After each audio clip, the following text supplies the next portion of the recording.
Good evening, everyone. This is Francis Nicholas. I teach technology education at Eastern York High School. I have one more class after completing ACTE 699 to fulfill my requirements for a master's degree in ACTE with the STEM endorsement.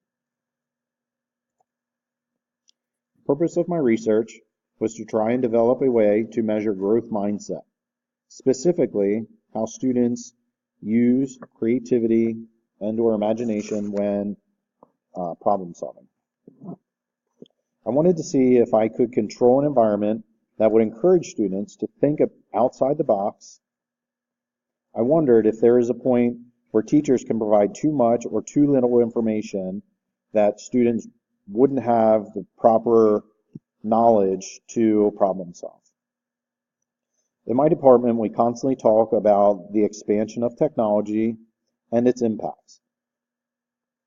Over the last 20 years, technology has grown at a rate that rivals that of the 200 years prior. It is my belief that students will need to have the ability to develop solutions that are both imaginative and creative in their future. So my research question was meant to target what I as a teacher can do differently to develop creativity without stifling imagination when problem solving. I believe that providing students with greater amounts of information would cause their solutions to look repetitious, or at least be partial copies of a provided example. When I was doing my background research, it's impossible to talk about growth mindset without coming across Carol Dweck. She is by far the leader in studies targeting growth mindset. She talks both about the importance of student development, human development, how to spot differences between growth and what she refers to as a fixed mindset. Another article that really will stick with me for all of my teaching career was an article by Bill Burton. And in his article, he had students solving problems and shared that real-world problems do not come with a step-by-step instructions, and it is important to develop student skills in this area with the flexibility to do things differently. The majority of my research provided examples and outcomes of how to create a growth mindset classroom or environment. I used these to create some control so that I could possibly target how I perceive creativity and imagination within my students. I designed two different challenges. The biggest reason for that was I wanted to eliminate redundancy. I didn't think that it would be as effective if I did the same challenge 2 times. So I developed 2 different challenges, which could give me some variables in my outcome. But I wanted to keep the students interested. So by eliminating redundancy, I think I did that. I centered the challenges around the application of the technological design process. Specifically, I had students build a prototype that would demonstrate a solution with a heavy emphasis on utilizing troubleshooting and redesign. The reason for that was to eliminate the fear that, hey, we might not get this right. We're going to have a chance to redo it to make it what we want. The students seem to show more enthusiasm when they have the ability to do a hands-on activity or project-based learning. I developed rubrics and checklists to score the solutions and identify the differences, creativity, or imagination. The first challenge that I presented to students I referred to as an egg transport.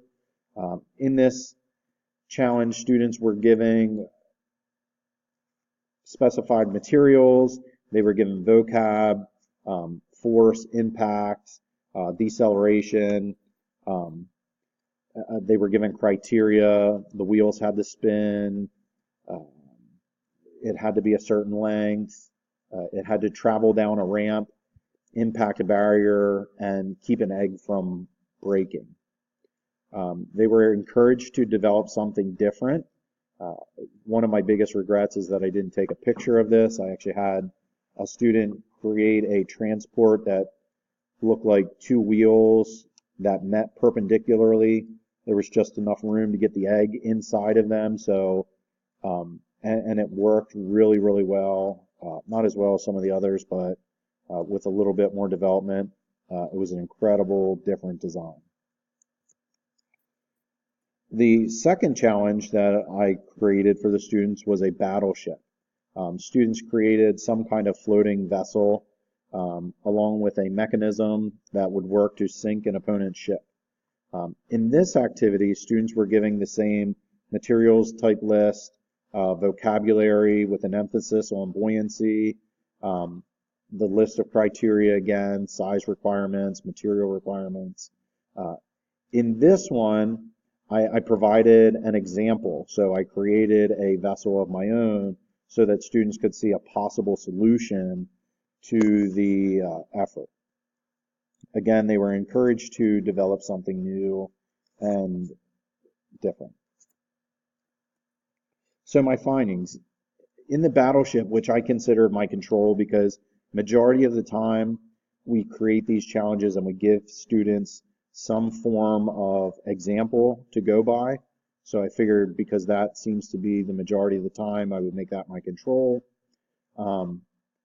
Many of the projects utilize some components that directly modeled the provided example. The checklist was created to mirror so the categories such as ship structure, they got a 0 if the structure was similar or had the same design as the example I provided. Same with mechanism, if they provided some kind of protection to keep marbles from sinking their ship. So if they thought outside the box a little bit, they would get 2 points. If they just copied something or maybe made it a different size or something, but the same basic principle, they got no points. In the egg transport, this one kind of surprised me a little bit. I think the students, even though they didn't have an example this time, it still seemed like they came up with very similar outcomes. And the one thing that kind of jumped out at me that I didn't think about before was the idea of student preconceptions. So most of their vehicles mimic something that you see on a car, a solid bumper, or you see the wheels turning, car seats for children. So most of their solutions, although they worked according to the rubric, they weren't as creative as I thought they would be without the addition of the sample or example. So my conclusion, what I learned is that student preconceptions, even if they don't come directly from the teacher via an example or a model, a prototype, they still have those preconceptions, which I think I failed a little bit in the fact that I didn't see that ahead of time, because in the egg transport, most of their vehicles modeled something. They all had solid bumpers. They used a piece of foam and used it as a front bumper. They just used t-shirt material to pad their egg like a car seat.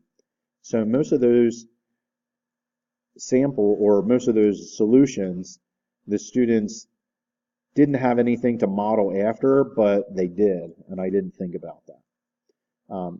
Examples, however, in the battleship project gave the students some ideas, but I think it also made them think twice, like, oh wait, this is what he's doing, so maybe we should try to do something a little bit different. So after doing this research, I saw that it was kind of the opposite of what I expected.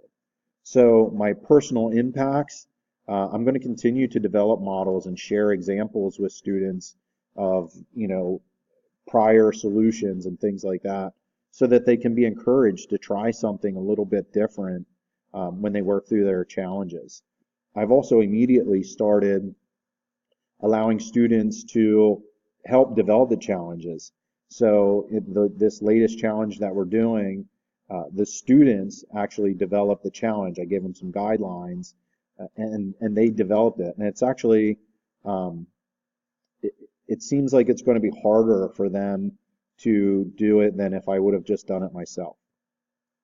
So the way that I would use my information to support or share with my colleagues or throughout my school is to expect more from your students. Don't think that just because you give them something, they're automatically going to copy it and make it easy on themselves. Allow them to put their own stamp on things, and give students a chance to develop challenges or activities as they work through. If they're invested or interested in their learning, they're really excited to take that opportunity to develop things, and they're going to push themselves and challenge themselves.